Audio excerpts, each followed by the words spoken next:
Yeah, we're going to go ahead and just start a few minutes early today. We've got a full agenda. I want to welcome everyone to Iowa City Noon Rotary. It's great to see all your smiling faces today. I am Eric Weiler, your president this year. We start each meeting with the Pledge of Allegiance. So if everyone could please unmute yourself and join me in the Pledge of Allegiance. I pledge allegiance to the flag Of the United States of America, and to the republic for which it stands, one one nation, nation, under God, indivisible, with liberty and justice for all. for all. Thank you. Now we'd like to welcome all our visitors and guests today. So if you're a visiting Rotarian, or if you're a Rotarian who has a guest, or if you're a visitor, please click raise hand. We'd love to know who you are and to introduce you. And Ryan Bell, I see you have a guest or two. I've got one for sure, Joe Corbin, who's also raising his hand. Good job, Joe. He's a new associate with me at Locals Love Us, and he's going to help take that concept up into Cedar Rapids here in the near future. He is a Tippy Business School grad, so I'm sure Barb Thomas had a lot to do with his success. Joe, you want to take yourself off mute and say hi? Yeah, thanks for the introduction, Ryan. So my name's Joe Corbin, locally born and raised from Des Moines. Came to school here 4 years ago, got my accounting degree, kind of went the untraditional route. I didn't want to be crunching numbers all my life. I'm very passionate about running a business, owning a business, kind of that sort of thing, doing your own thing. So met with Ryan and I thought we had a great relationship and we're going to try and blow this thing up. But thanks for the introduction, Ryan, and looking forward to meeting and working with all of you. Appreciate it. Great, welcome, Joe. Thanks for joining us today. Charlie Funk, you had a guest, Charlie? Yes, I'll introduce our speaker later, but I would like to introduce Daniel Goldstein, who's the CEO of the Foliance Companies. Foliance used to be known as the Gazette, and Daniel's been in that capacity for, I don't know, 5, 6, 7 years, maybe more. Time flies when you're having fun, right, Daniel? And he's also on the board of the organization which our speaker comes from today. So, and a Cedar Rapids downtown Rotary member as well. Welcome, Daniel. Great, welcome, Daniel. Yep, thanks for joining us. And I'm looking through the screens. I'm seeing a few friends from ICAD. Tom Banta, do you want to unmute yourself and say a quick hello? Hi, Eric. Good to be here today. Yeah, I'm a guest of Mark Butlin today. Good to be here. Look forward to the presentation from Ron. Thank you. Great, thanks. Yeah, welcome, Tom. And then Mark Butlin. Mark, do you want to unmute yourself and just say a quick hello to us? Maybe he is logging in as we speak. So welcome to all our guests. We meet every Thursday at noon. Excited to have you join us any week. Now on to announcements. Please click raise hand if you have an announcement. And I know Missy Forbes has an announcement about an exciting new Rotary District project that's focusing on early literacy. So Missy, would you like to share that with us? Good afternoon, everybody. I'm really excited to be a part of this project. Ray Mustin and I met last week with Pam Ely and Deb Duncase and Liz, whose name is escaping me, from the AM Rotary, and we are going to collaborate with them on a literacy grant. And what that is going to, our proposed grant is going to be conducting a series of one hour activities that focus on pre-reading skills using music and sort of intergenerational connections as well, with Open Heartland as our community partner. So Pam had a pretty cohesive plan kind of put together, working with Deb and her organization Open Heartland to focus on that Latinx community that they work with. And anyway, so yeah, I'm really excited to see this kind of come to fruition, and Rotarians will be able to volunteer at the sessions, and we think that there'll be a lot of intergenerational components, but kind of modeling the program with what's it called? modeling the program after Music Together, which is, using that pre-reading skill or using music to kind of teach pre-reading skills in a number of ways. So anyway, I'm really excited about that. And we are confident that we will have something moving forward in the spring to share more. I think there's a meeting in mid-February, so we'll have more details and info after that. So thanks. Great, thank you, Missy. I know early literacy has been a passion area for our club, so thank you for helping us lead that important effort. Tricia Smith, you've got your hand raised. I just wanted to invite all of you to join us for some fun. We are partnering with the Iowa Heartlanders, and we want to support that team in our community. And so Advanced Auto Parts has sponsored a game for us. It's a Marvel superhero game. You can't get any better than that. Hockey and Marvel superheroes in the same room.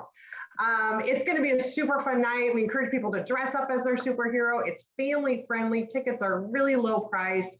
And we do benefit from some of the proceeds for the event. So I'll drop a link in the chat, but I just wanted to make sure all of you were looking for something fun to do. And I don't think I can come up with anything better than that today. So thanks so much and stay warm, everyone. Great. Yeah, thank you, Tricia. Thanks for all the great work that you do with United Way and supporting our community as well. So for our Rotary, a moment of gratitude, we are going to celebrate the life of a great longtime Rotarian and a great friend, Herb Wilson. And I think a lot of us know Herb, and we've got 4 folks who are going to provide a kind of a personal memory of Herb, and just wanted to share some background information on Herb that you may or may not be aware of. Herb Wilson actually joined Rotary Club back in 1963. And since moving to Iowa City years ago, Herb was very active with our Rotary Club, the Iowa City Noon Club. He was very active with the Iowa City AM Club, as well as the Coralville North Corridor Club. Herb was our Rotary District Governor back in 2001 and 2002. Herb received the Rotary Foundation's highest individual honor, which is the Distinguished Service Award, back in 2010, 2011. And he was inducted into the Rotary Foundation's Arch C. Clump Society. And during his career with Rotary, Herb traveled overseas many times to help with global projects and to administer polio vaccinations around the world. Herb also helped establish a Rotary Action Group several years ago, which trained doctors worldwide to use the Ponseti method for treating clubfoot. And we all know many times Herb was joined at Rotary by his loyal wife, Rotarian Janice Wilson, and also by his daughter, Rotarian Amy Nicholson. And both Janice and Amy are members of the Iowa City AM Club. And I think Amy Nicholson is with us here today. So just on behalf of Herb's Rotary family, if we could please take a moment of silence to recognize Herb Wilson and all the great things he did for our community and for Rotary. So please join me in a moment of silence.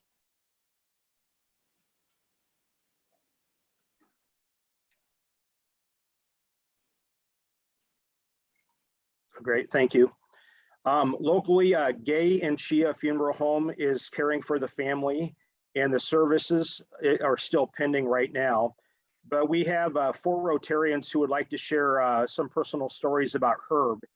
And the first one I'd like to invite Usha to say a few words about her relationship with Herb. So Usha, if you want to unmute yourself. Thank you, Eric. Yep. And I think Devin is going to start my slides. Yep. Thank you, Devin. Can you all hear me okay? Mm-hmm. Yep. Dear Rotarian friends, I share my moment of gratitude with you today in honor of Herb Wilson. I first knew Herb as the father of my next door neighbor and dear friend, Amy Nicholson.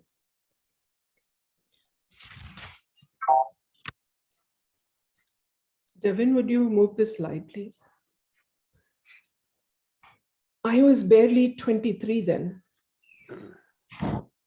I then knew Herb as an investor in local startups.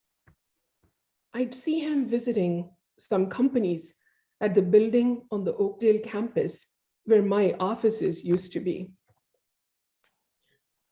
Only in 2003, after joining Rotary, did I even recognize the huge role that Herb played in the larger community as a philanthropist. I enjoyed the special opportunity to have Herb as a strategic advisor, especially as I prepared for my club presidency year in 2016. As you will see in the next few pictures, Herb was there at every social event and program that year. The most fantastic of my experiences with Herb occurred in October 2016. With 12 university students and 12 Rotarians, we went on a coach bus to tour Rotary International Headquarters in Evanston, Illinois. You'll see that in the next few pictures. Over the mic in the bus, it was a lovely story sharing journey between young and old, between new and seasoned Rotarians. Herb, in the next few pictures, you will see, personally sat with all the students and enlivened them with his tales from Rotary.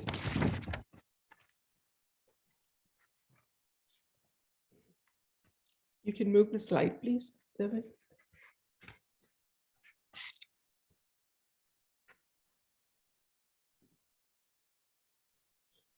Inside the Rotary headquarters building, Herb showed me the picture of him and Janice on the Arch Clump Society donor wall. As my eyes moved to that space, I actually recognized the man in the picture right beside the Wilsons. It was my father's boss from Mumbai, Habil Kurakiwala. To share this amazing coincidence with my mom, who was alive then, I took this picture to preserve that awesome memory of my dad's spirit existing right beside my Iowa-based father figure, Herb Wilson. I still get goosebumps thinking of that one magical moment of sheer coincidence. Today, I am mourning. We are all in mourning, yet we can fondly remember Herb in song. Herb loved to sing the Rotary Smile song with enthusiasm. So to celebrate his life, I ask all of you today to sing along with me, unmute yourself, and at the end of this song, please clap your table or desk with aplomb, as Herb would always do. Smile and the world smiles with you. Don't be weary, cheering all day long. Whenever your trials seem to be more, you can really bear. Smile and the world smiles with you. Sing a song. Herb will be sorely missed. However, I know that his can-do spirit is his legacy that lives on within me, within all of us. I had not seen Herb throughout the pandemic. Just by sheer coincidence, at the invitation of our district governor, Alka Khanolkar, I had ended up going to the Rotary Social last month. On December 11th, 2021, as I got up to sing a song, I looked to my left, and there was Herb Wilson, gleaming, ever present to boost my confidence with a wink and a smile. Devin, you can switch to the next slide. And that, my friends, is the memory I will cherish for the rest of my life. On Friday, April 22nd, 2022, mid-afternoon, next slide, please. I invite you all to join me at the Singing Nook at Willow Creek Park let's each sing a favorite song there in remembrance of our dear Rotarian friend, Herb Wilson. Now his memories are our blessing. Great. Usha, thank you for sharing those great memories of Herb. Herb was really passionate about sharing the Ponseti method for treating clubfoot around the world. And Herb worked closely with Rotarian Tom Cook on this project. So we've invited Tom Cook to say a few words about Herb.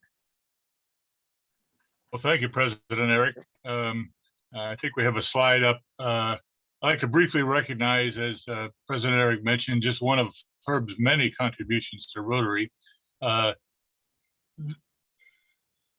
first picture here is a picture of the one before this is a picture of Herb with President Gary Wang in 2014. That was the time he came up with the idea of using the power of Rotary to form an action group for clubfoot, one of his many passions. Next slide, Devin. And a few months later, he persuaded, as only Herb could persuade, a group of his fellow Rotarians to form what we see here is the initial board of directors of the Rotarian Action Group for Clubfoot. Since then, the RAG has facilitated the development of global grants to train doctors to apply the Ponseti method in 7 countries, with more proposals in the pipeline. So the RAG is still very active. And I think it's clear from Herb's impact will be felt by many children in many places for years to come. Another great example of a Rotarian who lives by the motto of service above self. Thanks. Yep. Thank you, Tom. And then Doris Prusel had a few words to share about Herb. Doris? I also have a great debt of gratitude for both Janice and Herb Wilson. When I started the Prusel School, I'd never dreamed that we would find angels, but that's what they have been. And they discovered our school when we were 10 years old at our first fundraising. And of course, they were contributors. But when Herb contributed to something, he gave more than money. He wanted to find out all about it, and he wanted to help. And through the years, we've had help in just every possible way. And one of the examples is he became enamored with the way the orchestra kids gave so much of themselves and worked so hard. And when we were invited to play at a convention in Chicago, he came along and enjoyed the convention, although it was out of his, normal interests. It was a music convention. And at that convention, we were invited to attend the international competition for music and youth in Vienna, Austria. And I thought, well, that's an impossibility. And Herb heard that, and he said, that's not an impossibility. And indeed, we did that in '92, and that was the first of many orchestra tours that he made possible for the tour, for the children to go at a reduced rate. And that first tour, which was really grueling, and with the competition, which, by the way, we won first prize for string orchestra, Herb and Janice came along, and they rode the bus, and the buses broke down, and they lived with the kids. And that was just an example. And now our new building on Northgate Drive is certainly a monument to Herb and Janice, not only in the building, but in what the building represents, in what the extra things the children can do because of their generosity. So Herb and Janice will be forever remembered at the Prusel School. Okay, thank you, Doris. And before we get to our program speaker, we've got one more memory to share, Chuck Swanson. Thank you, Eric. And I want to share that I'm so glad, Amy, that you're with us today. That means a lot. So as we all know, it's pretty obvious that Herb was bigger than life. I've been fortunate to know Herb and his family for a very long time. We traveled together. We broke bread together often, lots of meals. And Herb and I enjoyed many rusty nails together in conversations. And we had a lot of laughs but also some tears. What I admired the most about Herb was his desire to make a difference. He would always remind me that collaborations and partnerships, people working together, is how great things happen. In some ways, Herb was such a gentle soul, but in other ways, he was a real force. And I know, Amy, you can agree with me on that. He wanted things to happen. Rotary action sounds just like him. He cared deeply about people, and he wanted not only himself to support and help others, but he encouraged his friends to work hard in making our world a better place. He loved being a facilitator and helping to bring people together.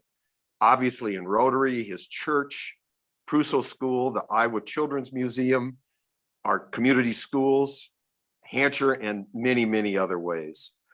Herb's love for Hancher came about at a performance of The King and I. I always loved hearing his stories, and he told me that he was holding one of his grandchildren in his lap, and he really just felt the magic.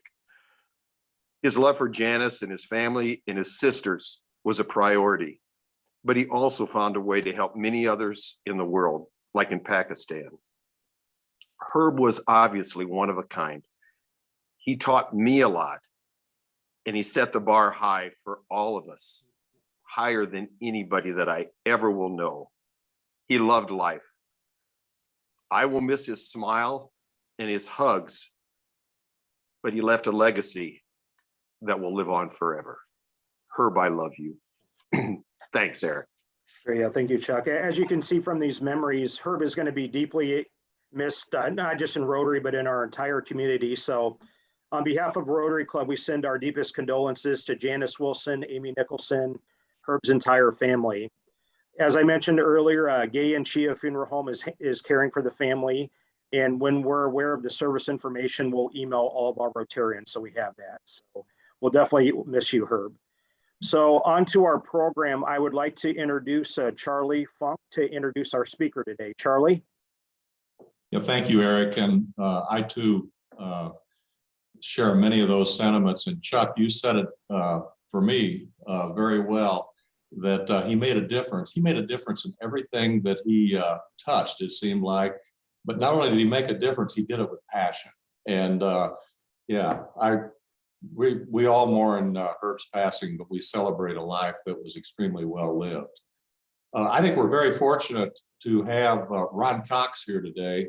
Ron is and has been for 20 years, the director of the Center for Industrial Research and Service, otherwise known as CIRAS, C-I-R-A-S, which is located inside Iowa State University and inside the College of Engineering. I'm lucky enough to serve on that board with our other guest, Daniel Goldstein, and it's been a very eye-opening experience for me to see what CIRAS accomplishes around our state on a monthly and yearly basis. A little bit about Ron. He has 3 degrees, a bachelor's, a master's, and a PhD in aerospace engineering, and 2 of those degrees are from Iowa State. As I said, he's been the director for 20 years. This is his 24th year at CIRAS. CIRAS basically has a goal to improve business profitability. And they do that in many ways, but especially through applied research and best practices. And they help and have helped many small businesses around the state of Iowa. They focus on return on investment, and you know, that's quite impressive when you see some of the real life examples. Today, Ron is going to talk about a topic that we hear about every day in the national news and in the state news and in local news all around the state of Iowa. And that is the Iowa workforce shortages. What the demographics show, perhaps what can be done about it. I've seen a portion of this presentation, and I think you will all find it very interesting. So with that, Ron, we're sorry you can't come to Iowa City and be here with us personally, but we are very, very happy to have you remotely. And thanks for sharing your thoughts with us. You bet. Thank you for that wonderful introduction. Well, I wish I could be there in person. It turns out my in-laws are from Iowa City. Though a diehard Cyclone, somehow, against all my friends' recommendations, I married a Hawkeye from Iowa City. So what we're going to talk today about a little bit is workforce. We saw kind of a train wreck about to happen 4 years ago. And Daniel Goldstein, a Rotarian visiting, Charlie introduced earlier, saw some of our early work, and I think he said something to the effect, every Iowan should see this. Well, that's a lot of people. But what I thought I would do is maybe share it with 25 Rotaries business conferences around the state. So I scheduled about 25 last July. I've now given this presentation over 80 times. I have 20 more booked. I'm not trying to give it. I keep getting asked to give it again. So you're going to see it. And let me share my screen. And if everything's working well, you see the Iowa Workforce Skirmishes. Can I get at least a thumbs up that everything's working? Okay. So I started to write this story before COVID because, as I said, I saw this problem about to unfold. COVID hit, that slowed us down, and now we're kind of coming out of the chute. I call it the Workforce Skirmishes because I contend if you think things are bad now, you ain't seen nothing yet. It's going to get worse, and we are going to be in a war. But have no fear, it's a bedtime story. There's a villain. I'm going to scare the heck out of you, but I've got a way to defeat the villain. So I would never put you to bed if I didn't think we could defeat this villain. Just like all of you with a Hawkeye basketball game and you're putting your child down and they want another book, you're going to rush through the pages so you can get to the basketball game in time. Well, I'm going to rush through some of these pages of this story because we're short on time. If you have questions, I'm happy to share or talk to you one-on-one. Okay, let's get the story going. Table of contents, workforce past, present. I'm going to knock you down with a left cross. I'm going to ask you to look at workforce differently. Turn 90 degrees, take a new look at it. Are you ready? Workforce yet to come and failure is not an option. The best line in a movie that was never really said. Okay, why did I write this story? I found a survey we did at the height of the Vietnam War. Number one issue affecting industry in Iowa, workforce and lack of. Number one thing recommended to do, more apprenticeship programs. We all know what the definition of insanity is. It's 50 years later, we've got the same problems. Okay, introduction to the story. When I wrote this story, I thought it was the best of times, right? COVID was going to be behind us. We're all getting our shot, and here we are still virtual. This is the PMI. Anything above 50, industry's growing. Below 50, you can see the recessions. Industry is shrinking. You all went home during COVID. You didn't go on vacation. You didn't eat out. You saved your money, and now you're blowing it. And the economy and supply chains can't keep up. We are at a level of growth of industry in the United States that we haven't seen since coming out of the double dip recession of the early 80s. But it was the worst of times. Every one of those pictures is a picture I've taken driving around this state, giving Rotary talks of help on its side, apply within. We have been called by every kind of business in Iowa, daycares, manufacturing, insurance companies, architectural firms. Everybody is looking for people. Okay, prologue. This is the knock you down slide number one. In 1950, Iowa, Minnesota, and Florida had identical populations, 2.5 million. So how is it Florida is now 7 times bigger than we are, and Minnesota almost twice as big? Two things, two different conditions. Let's look at case one. So how did Florida go from the land of mosquitoes to the land of mice? Innovation. The window air conditioner became widely economical, and you could finally stand to live in the South. But they didn't stop there. They created a tourism industry, a space industry, international trade, a retirement industry. 70% of their counties are growing 10% or more every decade. Okay, well, people don't move to Iowa. It's not the economy, stupid, it's the weather, right? Nobody wants to move here. Well, I'm telling you, that's Minnesota, and there's a kid in a t-shirt. They're tougher than us. They figured out how to grow despite the weather. I call it the continuous improvement model of population growth. They passed us in 1920. They've embraced immigration. They've got a technology hub in Rochester. They've got tourism up north, the Twin Cities. Lots going on. Okay, chapter 1. If you're not getting better, you're getting worse because your competition's getting better. Okay, a lot of people think it's the Twin Cities. If you take Des Moines Metro out of Iowa and you take Minneapolis, St. Paul out of Minnesota, you can see from 1970 to today, Iowa is the exact same size. Des Moines has grown. If anybody outside of Des Moines has grown, then somebody else has shrunk and canceled it out. But Minnesota has figured out how to grow outside of Minneapolis. In the last 50 years, Iowa is the 5th slowest growing state. Every state around us has figured out how to grow faster. And that matters if you want to grow your business, because workers come from the population. And if your population isn't growing, your workforce isn't. And this is a rough equation. Roughly half the people in the state, in the country, work. So there is a villain to the story. This workforce villain, he's been alive and well for decades in Iowa, and he's trying to stop our economy from growing. Okay, chapter 2. I don't know who Jay-Z is, but he said men lie, women lie, and numbers don't. So let's look at some numbers.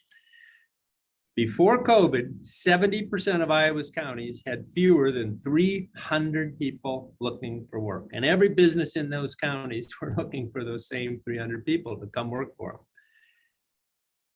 We have systemic low unemployment. A lot of people are saying we need to get the unemployed back to work. Sure, but that's not solving our problem. We have the 4th lowest unemployment in the country over the last 3 decades. Things shot up during COVID. They're coming back down. We're still about 1% high, but that's not the only problem by far. This is employment, number of people working. I'm comparing Iowa green with the dashed red line, the United States. We tracked job growth coming out of the 2001 recession. We didn't go down that far into the 2008 recession because it's really the tourism industry drives a lot of the employment loss. But look at the country takeoff. Iowa not as fast. COVID hits, we're coming back, but we have lost almost a decade of job growth. A decade of growth. But that doesn't even scare me. This villain is alive and well. In 2015, before any of you could spell COVID, our economy, state economy, job growth started flattening out. It kinked over and we were growing at a fraction of what the rest of the country's growing. And if you look at the rate at which we're coming back, the US is going to be back to pre-COVID levels probably in the next 3 to 6 months. But Iowa, unless things change real fast, we're a year plus away of getting back. And even if we get back to that level, it's a slow growth level. And if you want to grow fast, you're going to continue to have problems finding people for years to come. This is labor force participation rate. Of those that can work, how many are? Iowa has the 5th best labor force participation rate over the last 3 decades. Iowans want to work, a huge fraction. 2 out of 3 Americans work. We have 7% more of our population is working than the US average. That's how much better we are. But we leveled off before COVID.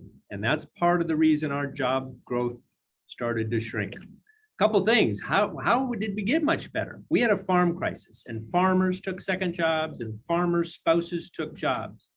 Also, in this time period, women across the country and in Iowa entered the workforce in record numbers. And that allowed other businesses to grow as this new workforce became available. We had another patch right then. Iowa lost about 30,000 manufacturing jobs. And those people did not leave the economy. They went into your businesses, other businesses, and allowed Iowa to keep growing. Okay, here's the depressing chapter, okay? Prepare yourself. Chapter 3, the left cross. I'm here to tell you, that 100 years of data says unless something really, really big changes, and I'm talking global warming big, east and west coast flood, Iowa's the highest place in the country and everybody has to move here. Unless that happens, there's not going to be any more people. They're not coming. They're not going to save your company.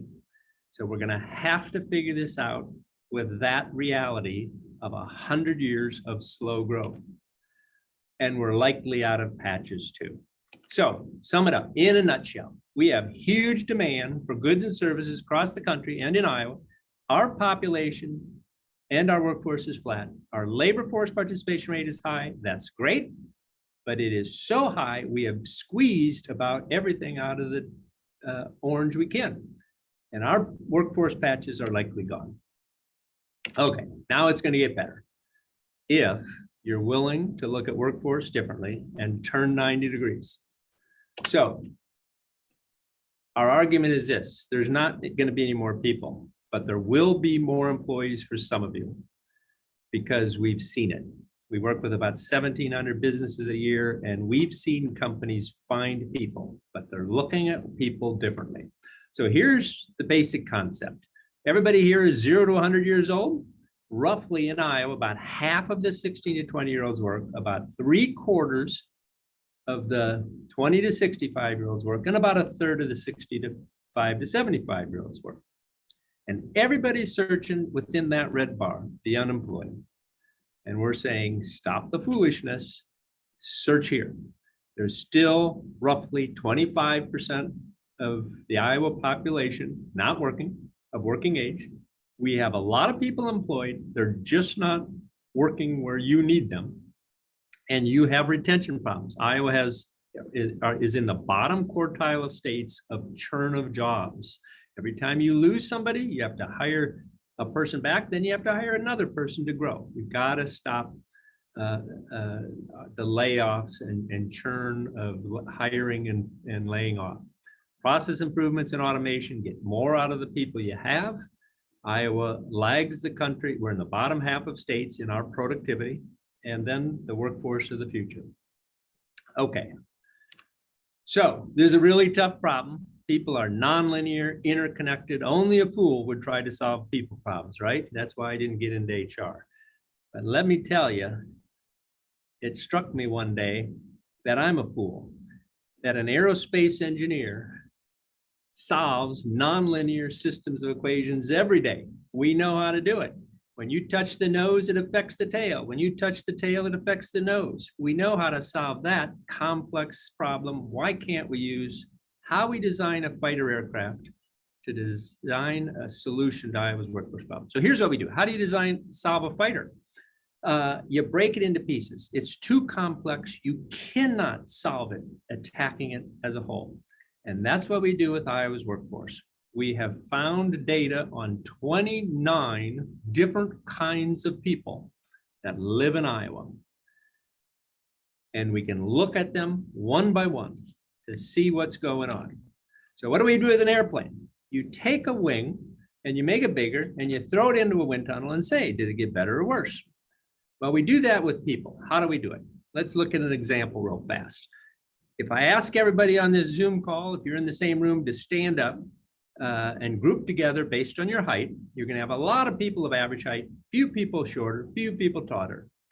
You all know that shape, right? It's a bell curve, normal distribution. But let's look at yourselves differently. Get out of your groups and line up from shortest to tallest. Same people, look at yourself differently. You're gonna get that curve. At this time, you might be asking where I'm going with this train of thought. I'm going disco dancing. So you're going out on the disco dance floor in Iowa City and you want to be like John Travolta, one of the best dancers out there, but you're too short. You're at the 40th percentile. 0 is the shortest person, 1's the tallest. You want to move up. Well, guess what? We know the height of people in the United States. And I can tell you, if you put a 1.5-inch heel on your shoe, you move up 20% in the rankings and you can be taller. Now, we don't care about how tall people are. We care if veterans are working or not, if people with a disability are working or not. So how do we do the same thing? What we do is we compare Johnson County with 1,100 counties in the Midwest. We don't compare you with Texas. Texas is warm right now. We compare you with other people that want to live in the tundra zone in February and January. And what we do is we get curves like this. This is the percent of 65 to 74-year-olds that work. There's this county in Michigan, only 1 out of 8 are working that are that age. But there's another county in Kansas to the far right that 4 out of 8 are working. So what's going on in these counties that have figured out how to get 65 to 74-year-olds work? Now we have 29 of these curves. We know which counties are good at getting veterans to work, which counties are good at getting females with young children to work, et cetera, et cetera. So what do? Just like John Travolta got a little taller, John Travolta, we didn't try to make him 8.5 feet tall to the far right. We're not going to get 100% of the 65 to 74-year-olds to work. But if we move up from 40th percentile to the 60th, we know the math, that's a 4% change. And for Johnson County, I can tell you, is that 10 or 100 or 1,000 people? So on an airplane, what do? We now have tested in the wind tunnel, the wing, the tail, the engines, and we go off in a direction and we change everything at the same time now that we've studied each one.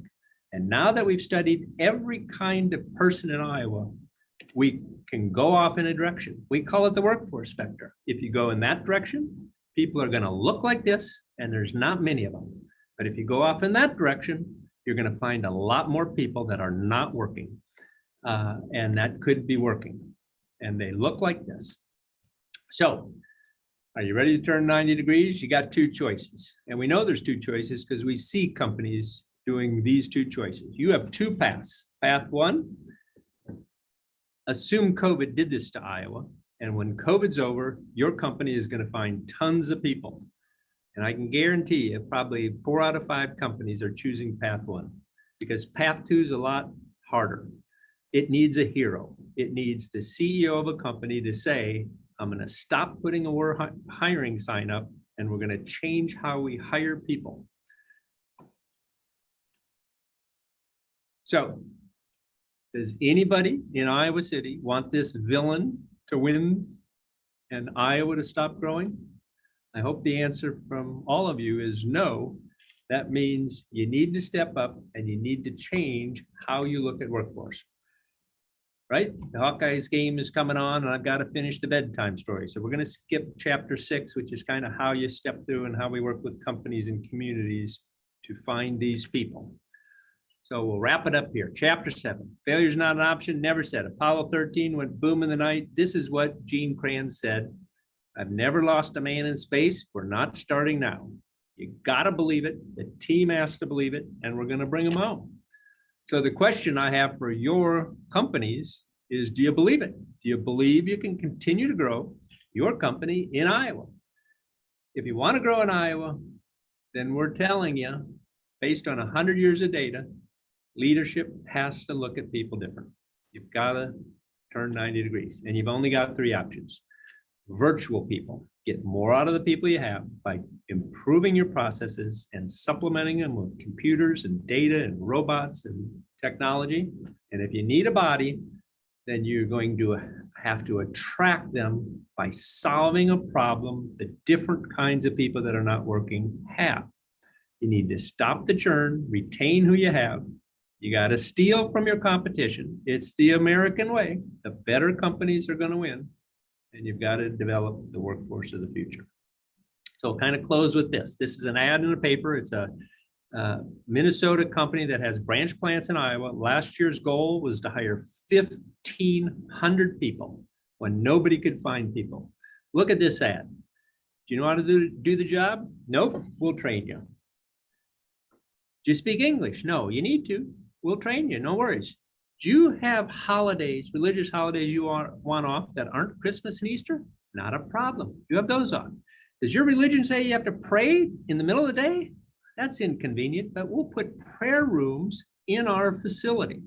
And wait, does your religion make you wash your hands and your face and your feet? We have sinks. How about we put foot washing stations in? This is laser focused marketing, but they didn't market until they first decided who they were going to pursue, And what was keeping them out of the workforce? They changed their company and then they marketed. This is the workforce approach of the future. All the easy people have been hired. You're going to have to work a lot harder. The people are out there, I'm convinced, because we see companies finding them, but they've had to change how they look at workforce. So are you ready to turn? The end period means you're going down path one, and this is the end of the story. The end question says you're willing to try to go down path two, and that means there's a sequel to this book. And maybe you'll invite me back in 2 or 3 years and tell me how you've done. That's my story. I think we have a minute or two for questions. So Ronald, thanks for sharing this fascinating information, very timely presentation. And if you have a question for Ronald, please click raise hand and we'll call on you. We've got a good 10 minutes for questions. So, yep, Chuck Swanson, right out of the gate. Yeah, thank you, Ron. Very interesting. And really, we all should be concerned about this. But my question has to do with Richard Florida's creative economy and how that can impact all of this. Tell us about what the value of the arts in a community, how that can help. Okay, I am going to go. I'm not an expert on that book by any means. I would say this falls under my all we need button. All we need is fill in the blank. I've heard everything. We need more amenities. We need broadband. We need more housing. We need it. My argument is the Lone Ranger is the only person I know of that had a silver bullet that could solve the problem of the day. This has been happening in Iowa slowly for over 100 years. This is the US growth since 1900 compared with Iowa. So this did not happen overnight. Yeah, come in. And I'm saying you need all of those things to be in the baseball game. So you need those things, but you need a lot more than that. You've got, if you don't have a 10-pronged strategy, you're likely not going to win. Devin, you have a question? Yeah, it's fascinating. So you have these 27, 29 different curves that you're working with. And is that, I think we have enough time for you to dive in a little bit. Is that how you then work with companies to identify where their opportunities are? Like the So that's, that was the chapter. Did everybody hear that? Is they're kind of asking, how do you work with companies and communities? So that was chapter 6. In a nutshell, there's 4 steps. What have you done? What's worked? What's not? What's your company, community, culture? What do you think you can win at? Step 2, here are the 29 kinds of people. Pick, don't go after all 29. Pick 3 or 4 or 5 that you think you can win at. Step 3, solve the root causes that are keeping those kind of people out of the workforce. And 4, market that you're open for business in a new way. Gotcha. And so like the example from this Minnesota-based company, they identified like what did they identify within? They identified a large Muslim population. There's a huge Somalian population in the Twin Cities. And that was a targeted ad to try to get that kind of individual. What have, last question, what have other companies in Iowa done? Like what root causes have other companies tried to solve? So if you look, I'm gonna jump through a few things here. This is what, am I still sharing? Can you still see that? Yeah. So these are the 29 elements. So there's more potential to the left, less potential to the right. People are looking at retention, almost universal. They realize we have about an average of close to 25% retention, 25% of employees. Now, McDonald's is going to lose more than that. Your company's probably less. But some of these companies have fairly high turnover rates. In every county, almost in Iowa, there's 2 females not working for every 1 male not working. So a lot more people are targeting females. People are realizing there's a lot of people, especially post-COVID, don't want a full-time job. A lot of people retired early and they want to come back, but only part-time. And a lot of companies have had to change their mindset of we only hire full-time employees to looking at shift sharing and staggered shifts and different things with part-time people. Other companies are picking and choosing. And not everybody can go after something to the far right because there's not that many permanent resident aliens or immigrants. You've got some counties in Iowa, typically around meat packing plants that have a lot of Latino workers. And now other companies are saying, hey, let's go and steal them away. Companies are running buses back and forth to communities that have meat packing plants. People are looking more at individuals with disability. People are looking at prisoners, but most people tend to stay to the left. Gotcha. Thank you. Great. Joe Corbin, you have a question, Joe? Yeah, thanks for that presentation, Ron. That was Awesome. A question I had, I don't know how much you've dived into this, but Iowa, I know they're in talk in their state legislation of repealing the state income tax. I don't know how much you've heard about that, but from my understanding, I think they're going to be moving forward with that in 2022. So I guess if you could just kind of expand on that, with how you think that will affect Iowa compared to Minnesota or other Midwest states. Kind of interesting. Just if you want to expand on that, please. So as a state of Iowa, university employee, I don't comment on anything that politicians comment on. I just show you data. Okay, so let's look at data. Our taxes are too high or whatever. Make up some question you have for me. Here's the thing. There's revenue and expenses. People make money, money's taken away. So taxes are being taken away. You're saying, should we cut our expenses? I would counter it with, we have a revenue problem. Iowa is the 44th lowest wages and benefits in the United States. And what first thing out of people's mouth? Well, we have a low cost of living. And I say, haven't you heard of this thing called Amazon? It's called the great equalizer. When you adjust for cost of living, Iowa only moves up to 39. We're still beating the heck out of Arkansas and Mississippi and South Dakota. So great for us. But we have to spend, in my opinion, more time on the revenue side of families. I lived in Washington and Texas. Let me tell you, Texas doesn't have a state tax, but they get it from you another way.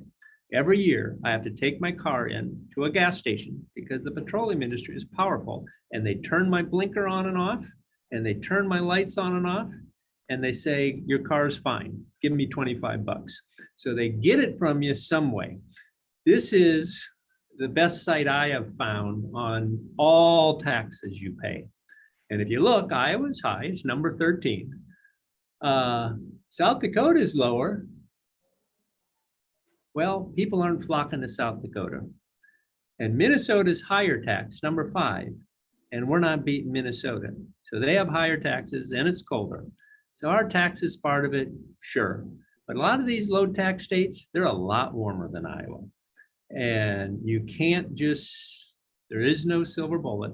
I don't believe changing one thing or 5 things is going to fix a 100-year trend in Iowa. Great. Ann Parker, you had a question, Ann? Yep, thanks, Eric. Question is about how to address the lack of quality, affordable, and accessible childcare, both in the urban and rural areas as it fits to the workforce and coming together to provide that workforce. Okay, rural urban. In 1920, urban passed rural. And people in this country are voting with their feet where they want to be. And it's not in rural America. So rural America has been struggling for a time. It peaked in 1990. You can't hardly see it as people are voting to be in urban areas. So rural is always going to have it tougher in lots of different places. I'm looking for a slide. Affordability of housing. So we go, there's a lot of stuff. We have 29 columns of kinds of people. And down the rows are all the root causes. So it's not in there yet. It'll show up soon. Housing is one of many. But if you look at things like retention, 1, 2, 3, 4, 5, 6, 7, 8 things are driving retention problems. So you might be able, it's kind of like the Lone Ranger again. You can figure out childcare, or you can figure out housing, or you can figure out, but it's much bigger than that. You're going to have to attack many kinds of things. Childcare is a huge issue, but if we don't look at our entire wage structure in Iowa, how can we ever solve the childcare issue given the wages that we make and then the wages that you need to live? Childcare isn't the only thing. Look at the biggest businesses that are having problems that are contacting us tend to be very low wage. Janitorial, CNAs at hospitals, daycare workers, service sector jobs, right? All of those kind of industries are struggling. People left.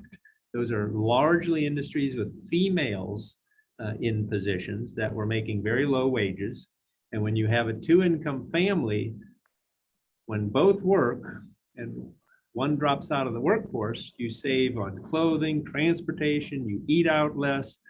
And the net, I believe people are finding out that they're not as bad off not having that second job at a low wage when you consider all the other costs that come with it. So my concern is it's going to be years before we're able to pull some of these people back into the workforce.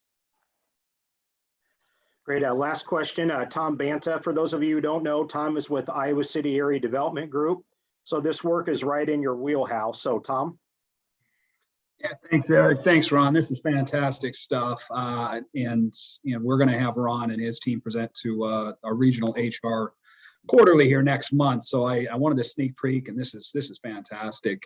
I'm with you, Ron. I know there aren't any silver bullets out there, but one thing we've been looking at, and I'd be curious in your research if you've seen this come up as you look at these 29 different sectors, what, if any, communities or others have had success or by adapting their recruiting methodologies to being more skills based? Is that something that you have found as you look across these 29 buckets in changing from maybe a pedigree based recruiting structure to a skills based hiring model? Or is there anything in there? So are you talking about not getting more people to come to the community, but within the community, start targeting skills versus just individuals? Well, or yeah, to some degree, just instead of making a job description, say 4-year degree or any of those things, reframe your job description that says, what are the 5 competencies that people demonstrate to be successful in this role? And targeting those sectors that people can see themselves in the job versus saying, I don't have a college degree, I'm not qualified. Yeah, so degree inflation, things like that. My take is that's a second, what I'd call mathematically a second order effect. Everybody's trying everything. The big issue is we have low population growth. Our fertility rate in the country has gone down. Immigration has gone down recently. So we have a population problem across the US. Iowa makes it worse because we had it earlier, and people are choosing not to live in rural areas as much as they have in the past. And my argument is you first have to find the people. Then after you find them, you're going to have to train them. The odds of the person having what you need is 0 almost. So our effort has been, where are the people? And the assumption has been you will have to train them and upskill them. That's just a given. Oh, that's fantastic. Thank you, Ron.